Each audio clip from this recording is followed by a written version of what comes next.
Hello student. Today we talking about the replication of prokaryote. In last lecture we talking about what is meant by the replication and its importance in the cell division.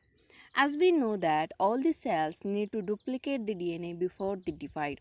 When a cell divide into the two cells, each daughter cell should receive the exact copy or replica or the parental DNA that cell having in its original cell, right?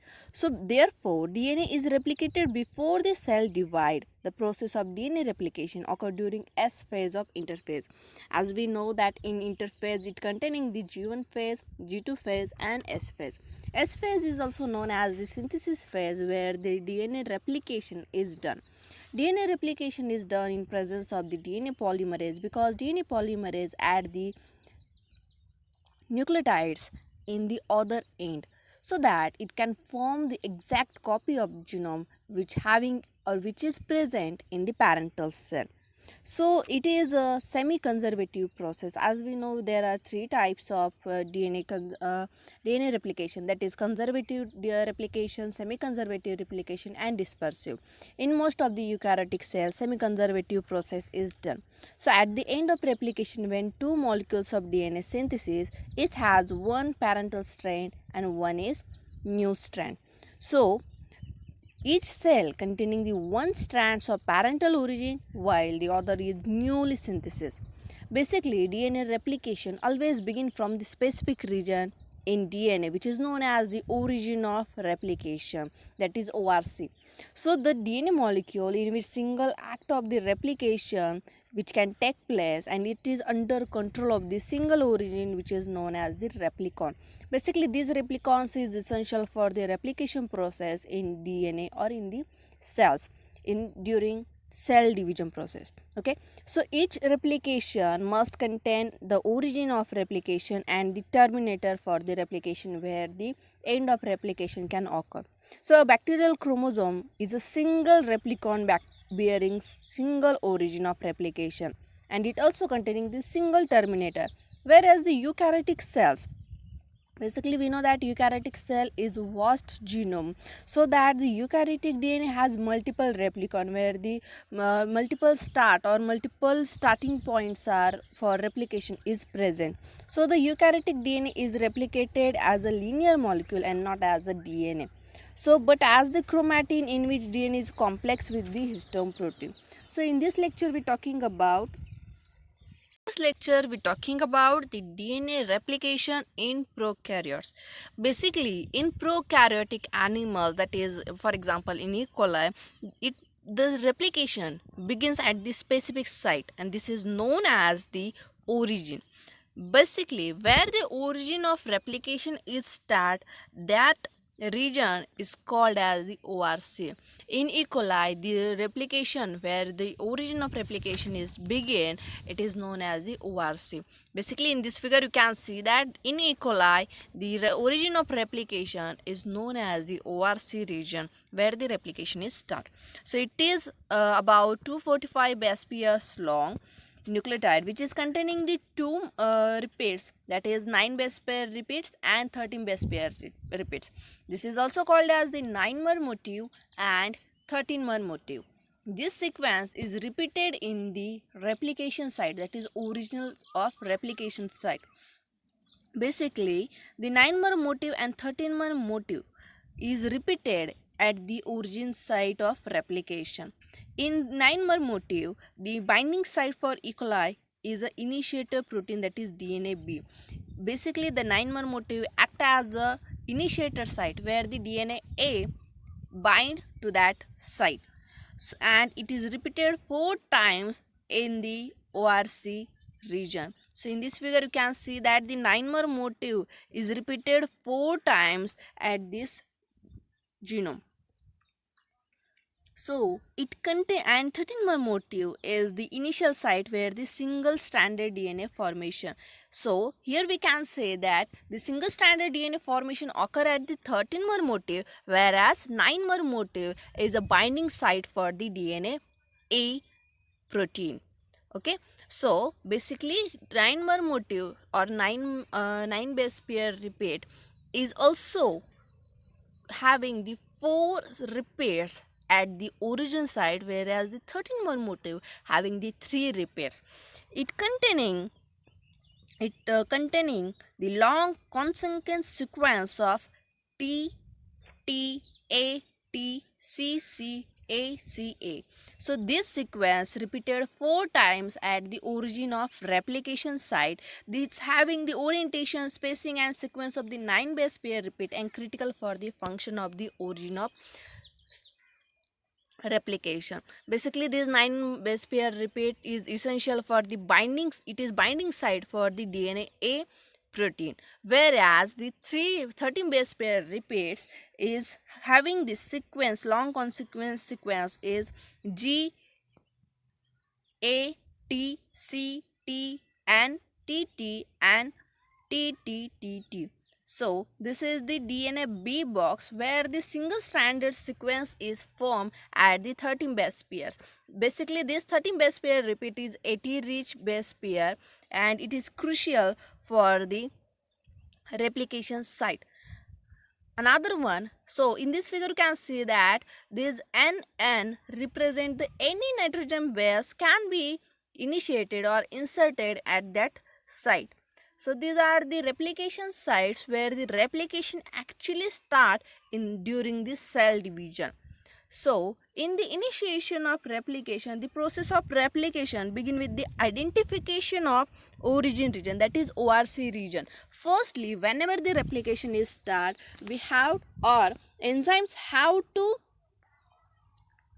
identify the origin region, that is ORC region in the DNA. So it recognized by the initiator protein DNA A. DNA A is an initiator protein. It identify the protein binding sequence and this protein bind to that origin C sequence and then frequently unwind the region of DNA. For example, in E. coli the initiator protein is DNA A. So in this figure you can see that DNA A complex can bind or wrap the ORC DNA around this complex. So DNA A bind to the 9-mer motif in ORC. This binding is regulated by the ATP molecules. ATP molecules provide the energy for the binding of DNA A to that origin site of replication at 9-mer motif. Okay, so when the bound when DNA or when ATP bound to that DNA A, it also interact with the 13-mer repeat of the ORC, because we know that there are two motifs, that is 9-mer motif and 13-mer motif, whereas 9-mer motif act like a binding site for the initiator protein DNA A, whereas 13-mer motif form the single stranded DNA. So ATP can interact both the 9-mer motif and 13-mer motif for the initiation of the replication. So these interactions result in the separation of DNA strand which in the 13-mer motif, and DNA A protein further recruit the other replication protein, that is DNA A. So DNA A is also known as the helicase to the ssDNA form at the replicator.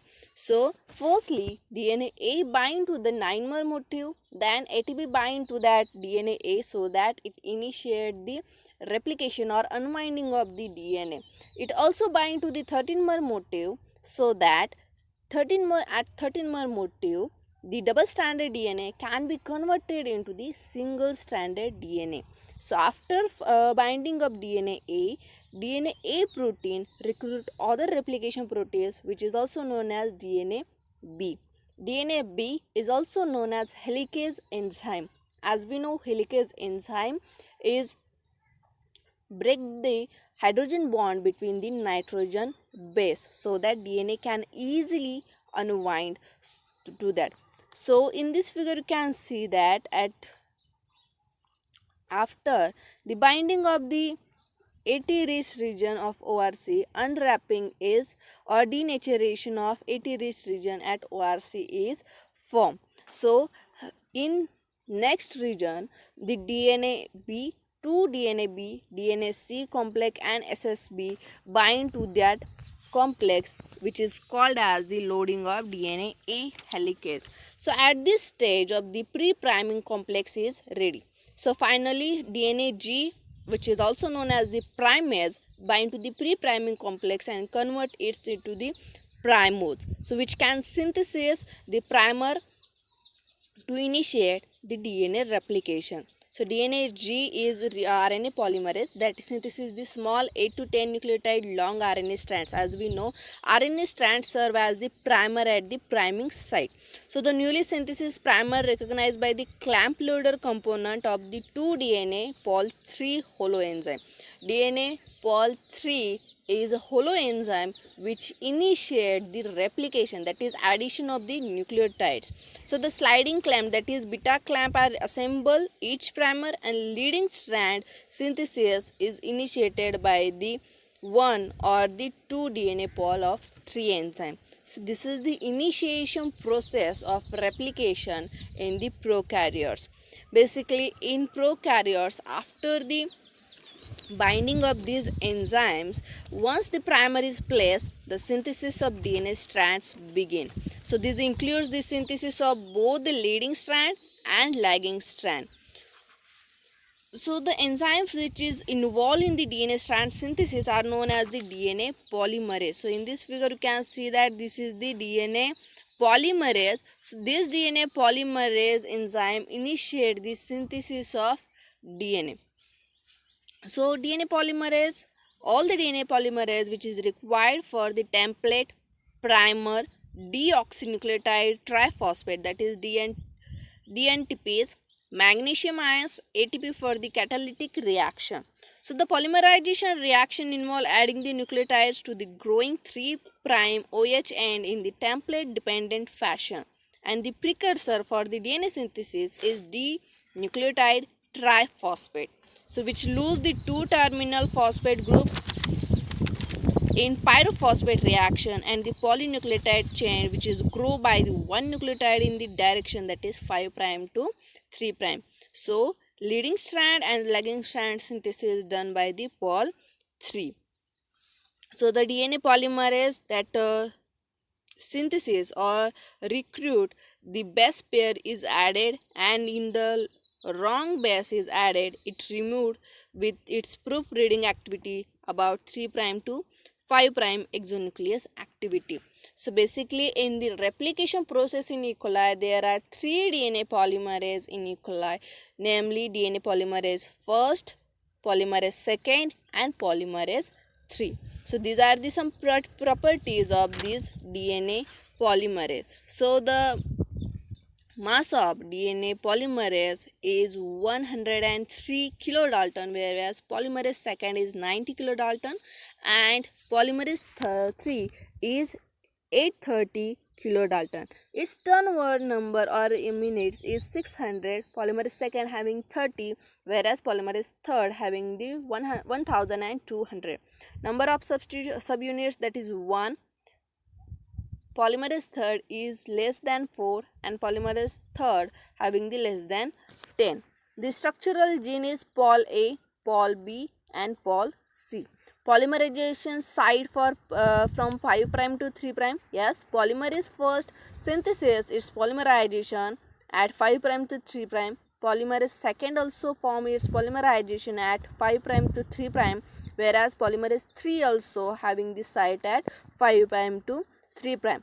Its exonuclease activity, polymerase first show the 5' to 3', but polymerase second show its exonuclease activity at 3' to 5'. Polymerase 3 also showing its activity at 5' to 3'.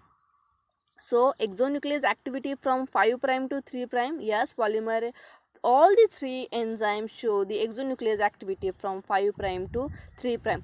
Exonuclease activity is essential for proofreading, because whenever the any missing nucleotides is added or mismatched nucleotide is added, then it can be removed and newly synthesized correct nucleotide can be added. So this exonuclease activity occur at 3' to 5' activity. So basically, these three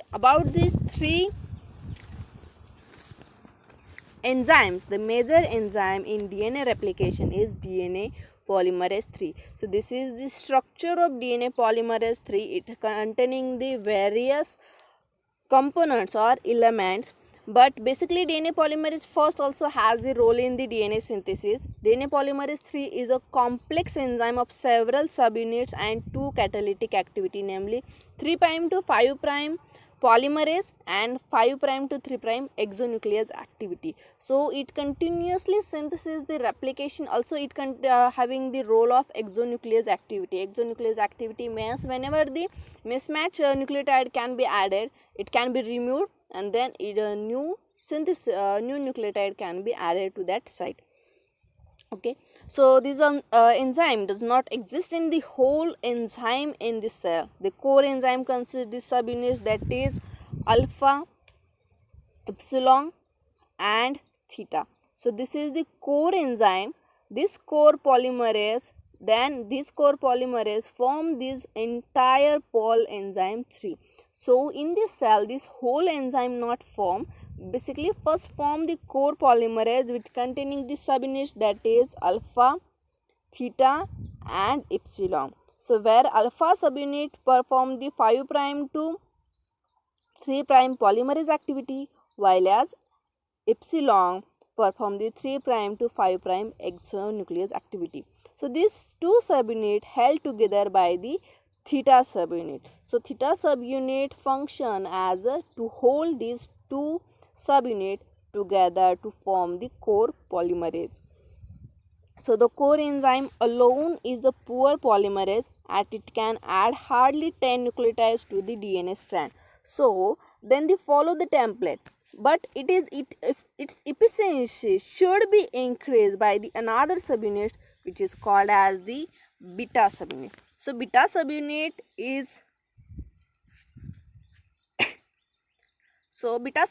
is act like a clamp which hold the DNA. So it act as a sliding clamp, so it remain associated with the core enzyme. So it bind to the alpha subunit.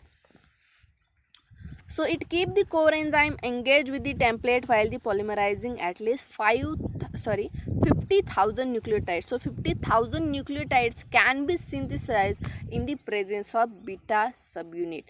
If beta subunit is absent, then this core enzyme can just form the 10 nucleotides at the template site. But when the beta subunit is bind to that core enzyme, then it is able to synthesize the 50,000 nucleotides on the DNA template.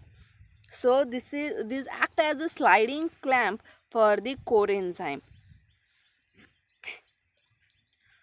So the beta subunit is a dimer. So it present in the dimer form. So it is a ring shape. The ring fix around the DNA template and interact with the alpha subunit of the core enzyme, and it keep it bound to the template strand. Thus the core enzyme can synthesize the nucleotides about 15,000 nucleotides. So this core enzyme bound to the template strand, and thus core enzyme can remain on the template for a long time. So beta subunit is therefore called as the clamp of polymerase. So this clamp need to load on the DNA template. So this clamp bind to the DNA. So this clamp should be bind to the DNA by the activity of clamp of polymerase. So this clamp need to help to another subunit, which is called as the psi complex, to load on the DNA template. So here the psi is present. So this psi unit is essential for the loading of this beta clamp on the DNA. So this psi complex load the beta complex on the DNA template. So this known as the clamp loader. Okay, so this psi complex is known as the clamp loader. It also consists the many subunits such as the gamma, delta, chi, psi.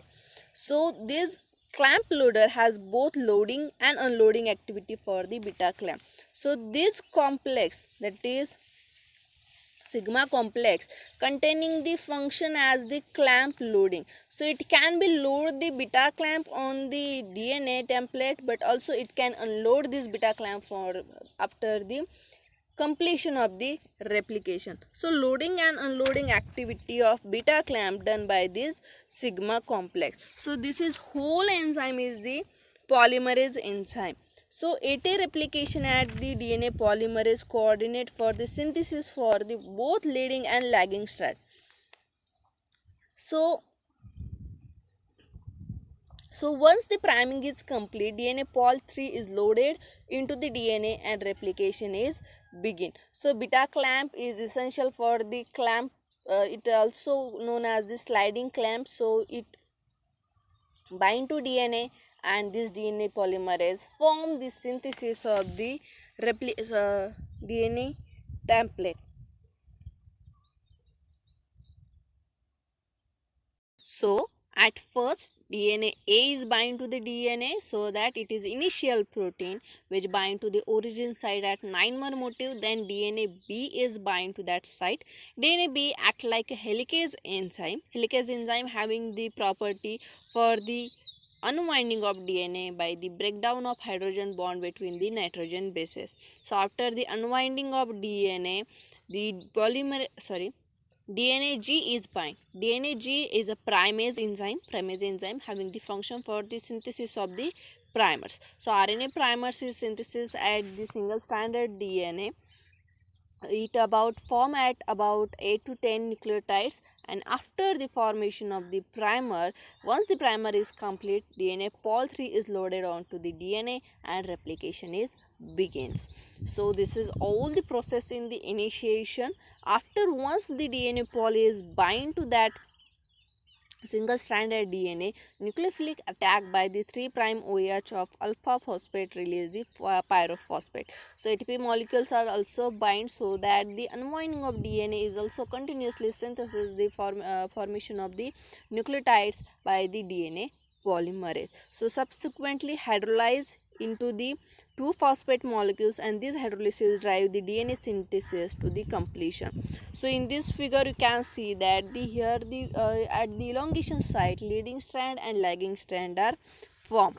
So at replication the same DNA polymerase coordinate for the synthesis of both leading strand. So in this figure you can see that this is the leading strand and the lagging strand. So this enzyme at the replication fork consists the 2 core polymerase which is linked through the dimer of the Tesla subunit. So the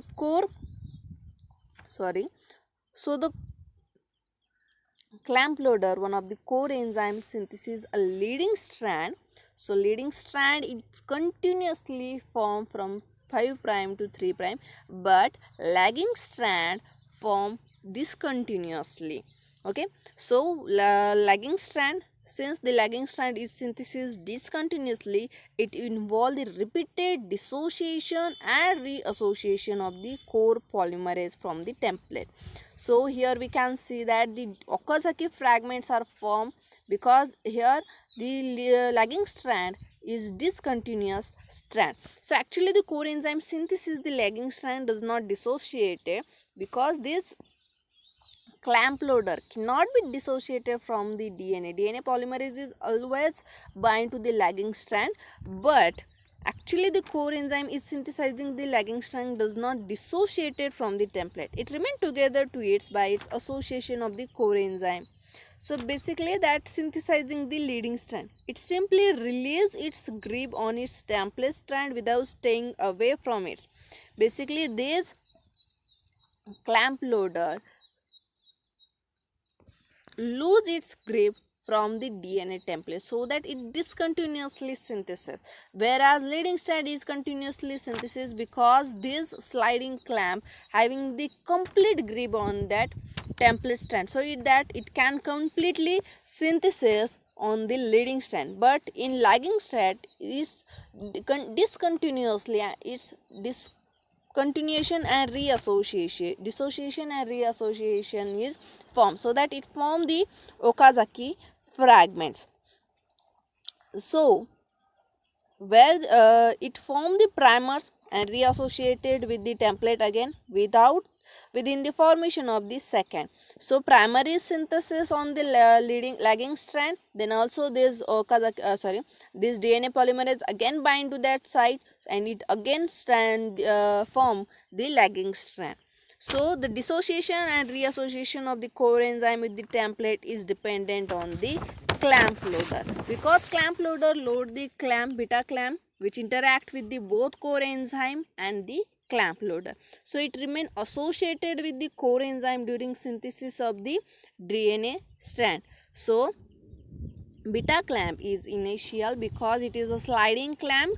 This sliding clamp is essential for the grip of the DNA polymerase on the DNA. So it remain associated with the core enzyme during synthesis of the DNA strand, so that core enzyme remain bound to the template. Once the Okazaki fragment is completely synthesis, the core enzyme must be dissociated from the template and deassociate the primers. So now clamp lose its activity for core polymerase and associate with the clamp loader which unload it.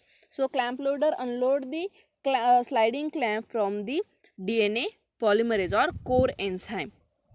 So again the core clamp loader loads the new clamp to the new primer along with the core enzyme and it repeats the entire process. So thus during elongation, one core enzyme is involved in the synthesis of leading strand. So leading strand just consists the one core enzyme to synthesize the entire leading strand, but whereas the lagging strand which involve the several Okazaki fragment formation. So leading strand continuously synthesis in during elongation, while other core enzymes synthesize the several Okazaki fragment about 12,000 nucleotides long. So basically the Okazaki fragment need to be matured in the continuous DNA strand which get involved in two steps. Firstly, each Okazaki fragment has the small RNA primer at the 5' end, so which need to be removed and replaced by the DNA. As we know, it is discontinuously, so after discontinuation DNA G form the RNA primers, then again core enzyme bind to that site, again replication is start, then it again discontinuously discontent or lose its grip from the DNA, again RNA polymerase is formed. But we have to form the DNA for the cell division. So this RNA polymerase should be removed from that Okazaki fragment and addition of DNA nucleotides occur in that RNA primer. So secondly, all the Okazaki fragment need to join each other. So the gap between this Okazaki fragment due to discontinuous formation of DNA should be joined by each other. So RNA primer are removed and secondly it's replaced by the DNA.